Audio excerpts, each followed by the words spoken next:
भारतीय रेलवे, सोचिए, लाखों सफर, करोड़ों कहानियां।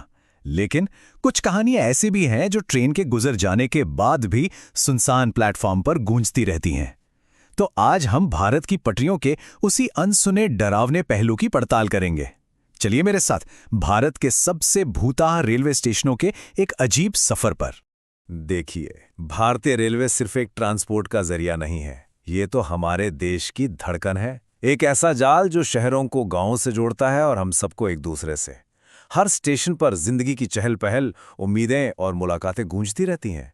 पर क्या हो अगर कुछ स्टेशनों पर आखिरी ट्रेन के जाने के बाद भी सन्नाटा ना हो, अगर कुछ प्लेटफॉर्म्स पर कहानियां खत्म नहीं होती बल्कि शुरू होती हैं? आज हम इसी सवाल का जवाब ढूंढने निकले हैं। क्या ये सब सिर्फ मनगढ़ंत किस्से हैं जो अंधेरे में एक दूसरे को डराने के लिए सुनाए जाते हैं, या फिर वाकई कुछ जगहों पर अतीत कभी गुजरता ही नहीं? हमारे इस सफर का पहला पड़ाव है पूर्वी भारत, और यहां हम जा रहे हैं पश्चिम बंगाल, एक ऐसी जगह जहां की हवाओं में कुछ सबसे डरावनी और क्लासिक कहानियां घुली हुई हैं। तो हमारी पहली कहानी है बेगुन कोडोर की। ये पश्चिम बंगाल के पुरुलिया जिले का एक छोटा सा स्टेशन है जो एक ही वजह से बदनाम है, सफेद साड़ी वाली महिला। और ये एक ऐसी छवि है जिसका जिक्र भारतीय लोक कथाओं में हमेशा डर के साथ ही होता है। और ये कोई सुनी सुनाई कहानी नहीं थी। इस एक भूत का डर इतना असली था कि बेगुन कोडोर स्टेशन को पूरे 42 साल तक बंद रखना पड़ा। कहते हैं ये सब तब शुरू हुआ जब एक रेलवे कर्मचारी ने उस औरत को देखने के ठीक बाद दम तोड़ दिया। भले ही स्टेशन 2009 में दोबारा खुल गया हो, लेकिन सूरज ढलते ही यहां ऐसा सन्नाटा छा जाता है मानो ये आज भी बंद हो। लोगों का मानना है कि वो महिला आज भी वहीं है, पटरियों पर भटकती हुई।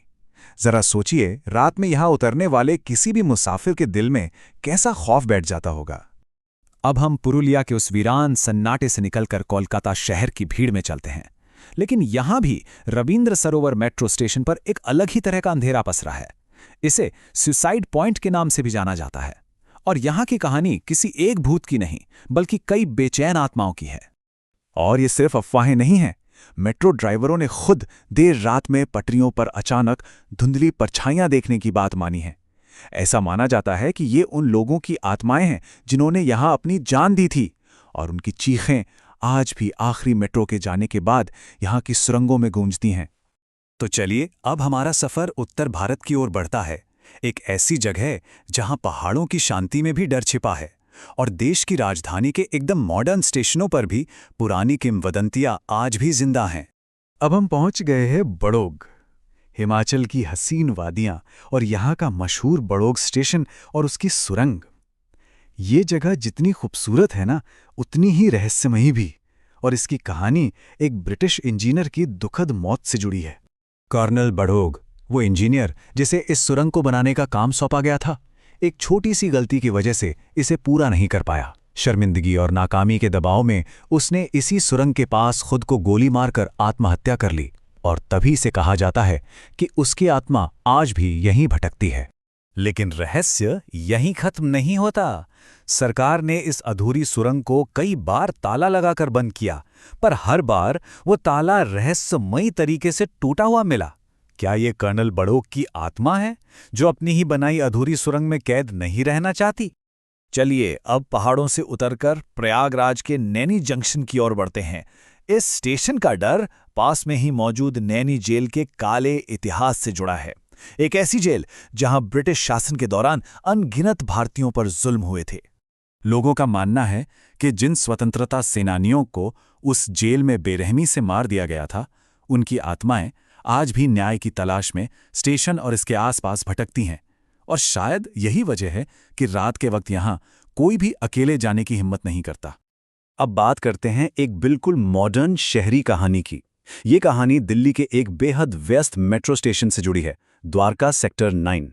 ये कहानी बाकी कहानियों से कहीं ज्यादा डरावनी है, क्योंकि यहां लोगों ने सिर्फ भूत देखने का दावा नहीं किया, बल्कि एक अनदेखी ताकत से थप्पड़ खाने तक की बात कही है।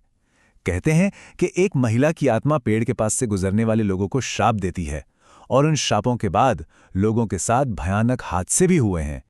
अब हम अपने सफर के आखिरी पड़ाव पर हैं, मध्य और दक्षिण भारत में, यहाँ की कहानियाँ थोड़ी अलग हैं, ये सम्मान और न्याय की तलाश से जुड़ी हैं। मध्य प्रदेश के पाताल पानी स्टेशन की कहानी एक महान स्वतंत्रता सेनानी तात्या मामा भील से जुड़ी है। उन्हें एक नायक की तरह पूजा जाता है और कहा जाता है कि उनकी आत्मा आज भी इस जगह की रक्षा करती है। ये एक बहुत ही अनोखी मान्यता है। यहाँ डर नहीं बल्कि सम्मान है। लोगों का मानना है कि इस स्टेशन से गुजरने वाली हर ट्रेन को तात्या मामा को सलामी देनी चाहिए, वरना सफर में कोई अनहोनी हो सकती है। हमारी आखिरी कहानी आंध्र प्रदेश के चित्तूर स्टेशन की है। ये कहानी हरि सिंह नाम के एक सीआरपीएफ जवान की है, जिसे इसी स्टेशन पर बेरहमी से पीट कर मार डाला गया था। और ये स्लाइड दोनों कहानियों के फर्क को बहुत अच्छे से दिखाती है। एक तरफ तात्या मामा हैं, जिनकी आत्मा एक सम्मानित रक्षक है, तो वहीं दूसरी तरफ हरि सिंह हैं, जिनकी आत्मा आज भी अपने लिए न्याय मांग रही है। एक कहानी गौरव की है तो दूसरी त्रासदी और धोखे की। तो इन सभी अलग अलग डरावनी और अजीब कहानियों को सुनने के बाद एक सवाल तो मन में उठता ही है कि आखिर ये किंवदंतियां इतनी मजबूती से आज भी क्यों जिंदा हैं। जब हम इन सभी कहानियों को एक साथ रखकर देखते हैं ना, तो कुछ बातें साफ नजर आती है। त्रासदी, अन्याय, इतिहास को जिंदा रखने की चाहत और ऐसी घटनाएं जिन्हें हमारा दिमाग समझा नहीं पाता। शायद ये कहानियां सिर्फ भूतों के बारे में नहीं हैं, बल्कि ये उन इंसानी यादों और भावनाओं के बारे में हैं जो किसी जगह से हमेशा के लिए जुड़ जाती हैं। तो अगली बार जब भी किसी सुनसान प्लेटफॉर्म पर ट्रेन का इंतजार कर रहे हों, तो जरा गौर कीजिएगा। क्या वो जो आवाज आई वो सिर्फ हवा का झोंका है या किसी अनकही कहानी की फुसफुसाहट? क्या ये सब सिर्फ कहानियां हैं या वाकई हर स्टेशन को अपने भूत याद रहते हैं?